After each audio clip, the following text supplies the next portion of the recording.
శ్రీమాత్రే నమ. జై గురు దత్తాత్రేయ నమ.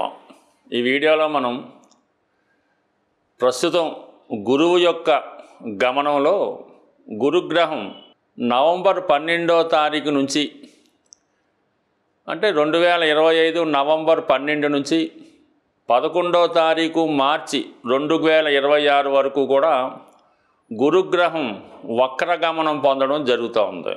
అంటే గురువు మామూలు కన్నా వక్రగమనంలో ఉన్నప్పుడు అత్యంత శుభ ఫలితాలు ఇవ్వడం జరుగుతూ ఉంటుంది. సో మళ్ళా మనకి ఇదే గురువు అక్టోబరు 18వ తారీఖు నుంచి డిసెంబరు 5వ తారీఖు వరకు అంటే ఇంతంతా 2025వ సంవత్సరం అక్టోబర్ 18 నుంచి డిసెంబర్ 5 వరకు కూడా గురువు కర్కాటక రాశిలో సంచరించడం జరుగుతూ ఉంటుంది. అంటే అక్టోబర్ 18న కర్కాటకంలో ప్రవేశించిన గురువు నవంబర్ 12వ తారీఖున వక్రగమనం పొంది తిరిగి మళ్ళా మిథున రాశిలోకి ప్రవేశించడం జరుగుతుంది. సుమారుగా ఒక 50 రోజుల పాటు ఈ గురువు కర్కాటక రాశిలో తన ఉచ్చక్షేత్రంలో అత్యంత బలవంతుడై సంచరించడం జరుగుతూ ఉంటుంది. అంటే మొత్తం మీద పునర్వసు నక్షత్రంలోనే ఇదంతా జరుగుతుంది. పునర్వసు నక్షత్రం 3 పాదాలు మిథున రాశి యందు, 1 పాదం కర్కాటక రాశి యందు సంచరించడం జరుగుతూ ఉంటుంది. ఈ కారణం వల్ల ఏంటంటే గురువు ఈ సమయంలో మీకు కర్కాటకంలో గురువు ఉచ్చ పొందడం జరుగుతూ ఉంటుంది. ఏదైనా ఒక గ్రహం ఉచ్చక్షేత్రానికి వెళ్తున్నప్పుడు అత్యంత బలం పుంజుకొని తన యొక్క శుభ ఫలితాన్ని వివిధ రాశుల వారికి, గురుదశ జరుగుతున్న వాళ్ళకి, గురువు యొక్క అంతర్దశ జరుగుతున్న వాళ్ళకి అనుకూలంగా ఇవ్వడం జరుగుతూ ఉంటుంది. సో అయితే ఇప్పుడు ఈ గురుగ్రహ ప్రభావం ఏ రాశి వారి మీద ఏ విధంగా ఉంటుందో తెలుసుకునే ముందుగా ఇక్కడ చిన్న మళ్ళీ లాజిక్ ఒకటి ఉందన్నమాట. ఈ ప్రస్తుతం ఈ రాహుగ్రహం గురువు యొక్క నక్షత్రం అయినటువంటి పూర్వభాద్ర నక్షత్రంలో సంచరించడం జరుగుతుంది. ఇంచుమించుగా ప్రస్తుతం పూర్వభాద్ర నక్షత్రం మీద ఉంటూ నవంబర్ 23వ తారీఖు వరకు అంటే నవంబర్ 23, 2025 సంవత్సరం వరకు ఈ గురువు యొక్క మరొక నక్షత్రం పూర్వభాద్ర నక్షత్రం మీద సంచరించడం వల్ల ఆటోమేటిక్గా గురువు ఈ రాహు యొక్క ప్రభావానికి లోనవడం జరుగుతూ ఉంటుంది. సో రెండు కూడా ఈ విధంగా ఒక కోణ దృష్టి ఈ గురువు మరి ఈ రాహు మళ్ళీ ఏర్పడడం వల్ల గురువు రాహు యొక్క ప్రభావానికి లోనవడం వల్ల కొన్ని ఫలితాలు జాతకుడికి అనుకూలంగా ఇవ్వడం జరగదు. అయితే 1-2 సార్లు ప్రయత్నం చేయడం వల్ల జరుగుతూ ఉంటుంది. కొన్ని కార్యక్రమాల్లో అంటే రాహుకి అనుకూలంగా ఉన్నటువంటి కార్యక్రమాల్లో గురువు మనకి అనుకూల ఫలితాలు ఇవ్వడం జరుగుతూ ఉంటుంది.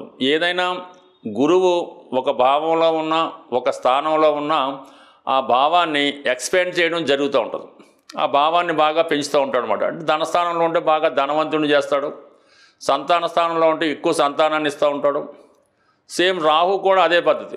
రాహు కూడా ఏ భావంలో ఉన్నా ఆ భావాన్ని తన యొక్క పద్ధతిలో అంటే తనదైన మార్పు సృష్టించే విధంగా పెంచుతూ ఉంటాడు. ఏదైనా ఒక అనెతికల్ ఉందనుకోండి, ఏదైనా ఒక అనెతికల్ అంటే మామూలుగా ఏదంటే ఒక చెడ్డ అలవాట్లు ఉంటే దాన్ని బాగా పెంచుతూ ఉంటాడు. ఒక వ్యభిచారం అవ్వచ్చు, ఒక స్మగ్లింగ్ అవ్వచ్చు, ఇవన్నీ కూడా రాహు యొక్క లక్షణాలు. రాహు ఏదైనా ఒక విషయాన్ని విపరీతంగా పెంచి మళ్ళీ సడన్గా దానివల్ల డౌన్ఫాల్ ఇస్తూ ఉంటాడు.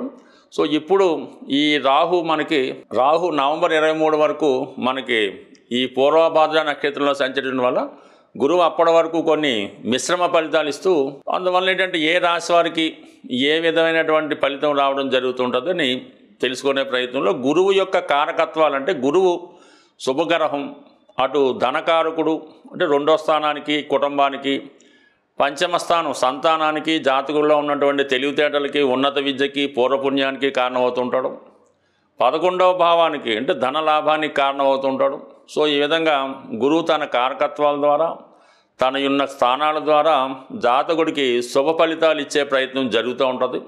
సో ఏదైనా ఒకే నక్షత్రంలో అంటే గురువు యొక్క నక్షత్రం అయినటువంటి పునర్వసులో ఈ 310 రోజులు అతి రేరుగా సంచరించడం జరుగుతూ ఉంటుంది. అంటే ఏదన్నా పునర్వసు నక్షత్రం అంటే చాలా బలమైన నక్షత్రం అన్నమాట. అంటే ఏదైనా ఒక ప్రాంతం కానీ ఒక వ్యక్తి కానీ ఒక వంశం కానీ ఏదైనా దారి తప్పుతున్నప్పుడు అక్రమ మార్గాల్లో వెళ్తున్నప్పుడు తన యొక్క ఉనికిని కోల్పోతున్నప్పుడు ఈ పునర్వసు నక్షత్రంలో ఆ కుటుంబంలోనూ ఆ ప్రాంతంలోనూ ఎవరో ఒకరు జన్మించి దాన్నంతా కూడా మళ్ళా తిరిగి కొత్తగా సామ్రాజ్యాన్ని స్థాపించడం, సస్యశ్యామలం చేయడం, అంతరించిపోతున్నటువంటి ఆ వంశ గౌరవాన్ని తిరిగి నిలబెట్టడానికి ఈ పునర్వసు నక్షత్రం కారణమవుతుంటుంది. అంటే పునర్వసు నక్షత్రం అన్నది ఏంటంటే తిరిగి సాధించడం మాట, అంటే పోగొట్టుకున్నటువంటి ప్రతిభని సాధించుకోవడం జరుగుతూ ఉంటుంది.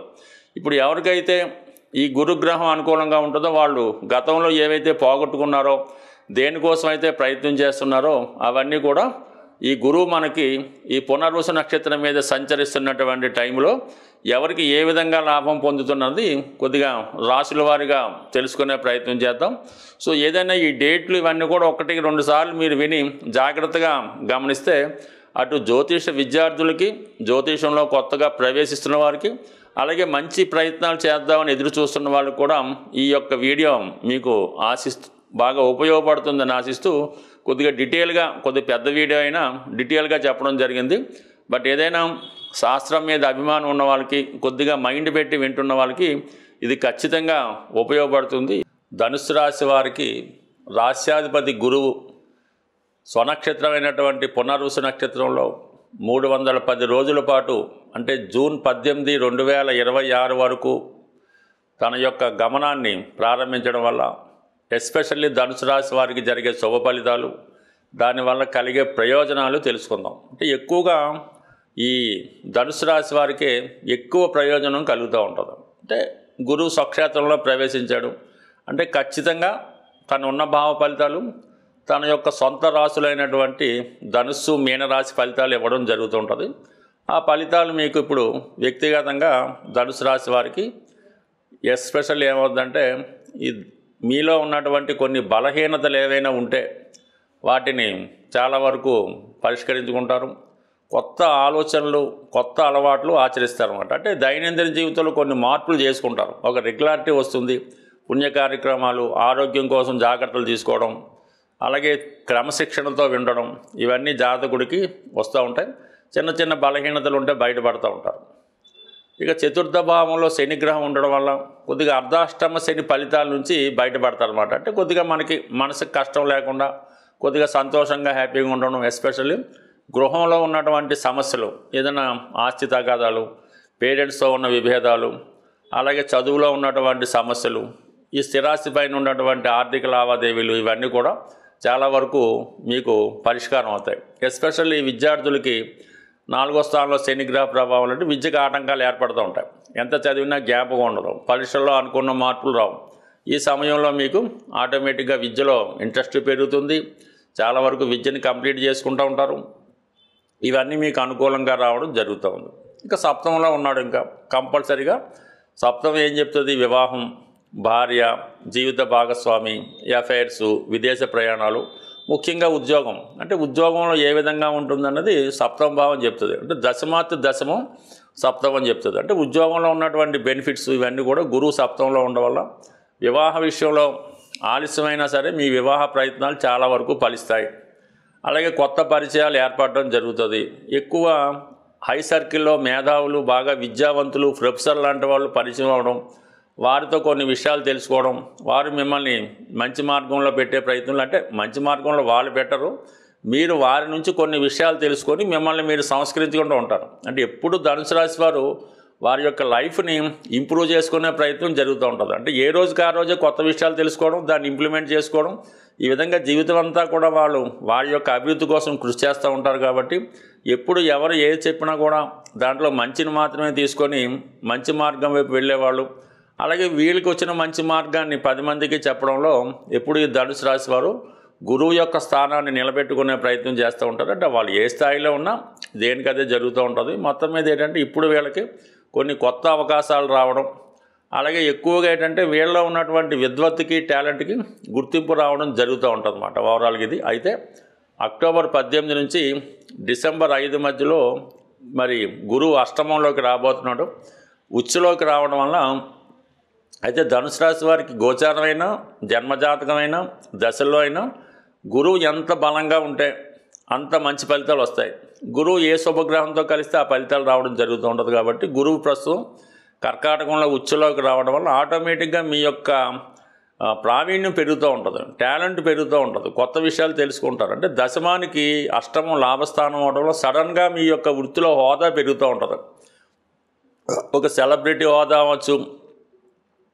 ఎక్కువగా ఏంటంటే ఈ గురువు అష్టమంలోకి వచ్చినప్పుడు ధనుసు రాశి వారు ఏదైనా ప్రభుత్వ పదవి కొరకు కానీ, ఏదైనా ఒక రాజకీయ పదవి అవ్వచ్చు, విద్యా సంస్థల్లో అధికార హోదా అవ్వచ్చు, అంటే ఏదైనా ఒక ఎండోమెంట్ సంబంధించింది, అంటే వారి మత సంస్థల్లో మంచి గుర్తింపు రావడానికి కూడా ఇది కారణమవుతూ ఉంటుంది. మీరు ఏ స్థాయిలో ఉన్నా మీకు ఒక సముచిత స్థానం అనేది లభిస్తూ ఉంటుంది. అష్టమం కూడా ఈ మోక్ష త్రికోణం యాక్టివేట్ అవుతుంటుంది అన్నమాట. 4, 8, 12 యాక్టివేట్ అవ్వడం వల్ల ఆటోమేటిక్గా మీకు మిగతా విషయాలన్నీ ఆటోమేటిక్గా ఏంటంటే ఈ పుణ్య కార్యక్రమాల కొరకు ప్రయత్నం చేస్తూ ఉంటారు. ఏదైనా ఒక పుణ్యక్షేత్రంలో నివాసించే ప్రయత్నం జరుగుతూ ఉంటుంది. దేవాలయాలకు సంబంధించిన విషయాల్లో వాటిని అభివృద్ధి చేసే కార్యక్రమాల్లో పాల్గొనడం కూడా జరుగుతూ ఉంటుంది. వీటన్నిటికన్నా ఇంపార్టెంట్ ఏంటంటే అష్టమంలో ఉచ్చులో ఉన్నటువంటి గురువు ధనస్థానాన్ని వీక్షిస్తాడు. ఆటోమేటిక్గా మీ యొక్క వాక్కుకి విలువ పెరుగుతుంది, కుటుంబంలో శుభకార్యాలు జరుగుతాయి, కుటుంబ ఆదాయం పెరుగుతుంది. మీరు ఫ్యామిలీ ట్రెడిషన్ ఏమైనా ఉంటే దాన్ని మళ్ళీ చేపట్టి ఆ విధంగా మీరు మీ కుల వృత్తిని కానీ, మీ కుటుంబానికి సంబంధించిన వృత్తిని కానీ, మీ పెద్దలు ఆచరిస్తున్నటువంటి వృత్తిని కంటిన్యూ చేయడం కానీ, తిరిగి మొదలెట్టడం కానీ జరుగుతూ ఉంటుంది. బట్ ఏదైనా ధనుసు రాశి వారికి ప్రస్తుతం ఉన్నటువంటి గురువు యొక్క సంచారం ఈ రాశి వారికి చాలా వరకు గత సమస్యల నుంచి బయటపడవేసి కొత్తగా వారి జీవితాన్ని అభివృద్ధి వైపు పయనించే విధంగా ఈ గ్రహస్థితి వీళ్ళకి అనుకూలించడం జరుగుతూ ఉంటుంది. అయితే వీళ్ళు ఎప్పుడూ కూడా టైం టు టైం పని పూర్తి చేసుకొని అలాగే నిజాయితీ అయిన మార్గంలో వెళ్ళినప్పుడు జాతకంలో మిగతా దోషాలు ఏమైనా ఉంటే వాటిని ఈ సమయంలో సరి చేసుకుంటే గురువిచ్చే ఫలితాలు మీకు తొందరగా పొందే అవకాశం ఉంది. కానీ కొన్ని సందర్భాల్లో జాతకంలో అయిన దోషాలు ఉంటే ఈ ఫలితాలు మనకి రావడంలో కొంత ఇబ్బంది పడవలసి ఉంటుంది. గురుగ్రహ అనుగ్రహం సంపాదించాలంటే మరి సాధారణంగా ఈ రాబోయే ఆశ్వీజ మాసం, ఈ కార్తీక మాసం, కొన్ని పండగలు వస్తుంటాయి కదా.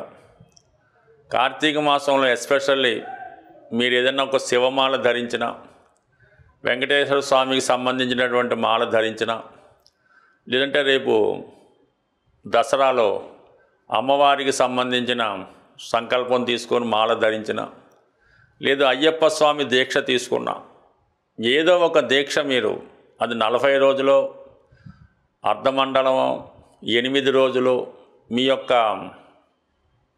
సంకల్పాన్ని బట్టి భగవంతుడు మీకు ఇచ్చిన అవకాశాన్ని బట్టి ఇటువంటి దీక్ష మీరు చేయడం వల్ల మీకు గురువు యొక్క అనుగ్రహం తొందరగా లభించే అవకాశం ఉంది. సాధారణంగా గురువు అటు మీ యొక్క కుల గురువును కానీ, ప్రస్తుతం మనకు ఉన్నటువంటి దత్తాత్రేయుడు, రాఘవేంద్ర స్వామి, సాయిబాబా వారు, అంటే ఎవరి నమ్మకం వాళ్ళది ఆ గురువుని సేవించడం, లేదు తల్లిదండ్రులను సేవించడం, విద్య నేర్పిన గురువును సేవించడం, దానివల్ల మీకు గురువు యొక్క అనుగ్రహం లభిస్తుంది. చాలా సింపుల్గా ఒక మంచి పసుపు కొమ్ము తీసుకొని అది మీరు వ్యాపారస్తులైతే మీరు క్యాష్ బాక్స్లో పెట్టుకోండి, అలాగే ఒక పసుపు కొమ్ము మీ పాకెట్లో పెట్టుకోండి, లేదంటే అది దండకి కట్టుకోవడం వల్ల కూడా, అంటే పసుపు కొమ్ము మీ దగ్గర ఉండడం వల్ల గురుగ్రహ అనుగ్రహం లభిస్తుంది. అదే గురువారం రోజు దైవాన్ని పూజించడం, అంటే గురువారానికి గురువు అధిపతి అవుతుంటాడు. ఆ గురువారం రోజు మీరు ఏ దైవాన్ని పూజించినా ఆ సంకల్పం మీకు రావడం జరుగుతూ ఉంటుంది. బట్ ఏదైనా గురువు యొక్క అనుగ్రహం పొందాలంటే ఎక్కువగా పసుపు వాడటం, పసుపు రంగు వస్త్రాలు ధరించడం, అలాగే పసుపుతో చేసినటువంటి వినాయకుడిని ప్రతిరోజు పూజించుకోవడం వల్ల కంప్లీట్గా మీకు గురువు యొక్క అనుగ్రహం లభిస్తూ ఉంటుంది. లేదు నవగ్రహాల్లో ఉన్నటువంటి గురువు యొక్క స్తోత్రాన్ని పారాయణం చేయడం వల్ల అనేక కారణాలు, చాలా సింపుల్గా కూడా మీరు గురువు యొక్క అనుగ్రహం పొందవచ్చు. కేవలం విఘ్నేశ్వరుని గరికతో అర్చించడం వల్ల అయితేనే, వెంకటేశ్వర స్వామిని తులసి దళాలతో పూజించడం వల్ల అయితేనే, శివుణ్ణి శుభ్రమైనటువంటి గంగాజలంతో అభిషేకం చేయడం వల్ల అయితేనే, సో ఏ కార్యక్రమం చేపట్టినా కంప్లీట్గా మీకు గురుగ్రహ అనుగ్రహం లభిస్తుంది. గురుగ్రహ అనుగ్రహం ఉంటేనే జీవితంలో అదృష్టం దొరుకుతుంది. సో ఏదైనా మరి గురువు యొక్క అనుగ్రహం ప్రతి ఒక్కరు కూడా చాలా సులభంగా పొందవచ్చు. మీరు పెద్ద కష్టపడకుండా సులభంగా మన గురువులు చెప్తున్నటువంటి అంటే చాగంటి కోటేశ్వరరావు గారు, సామవేదం షణ్ముఖ శర్మ గారు వారు చెప్పినటువంటి ప్రసంగాలు విన్నా కూడా గురుగ్రహ అనుగ్రహం తప్పక లభిస్తుంది. స్వస్తి.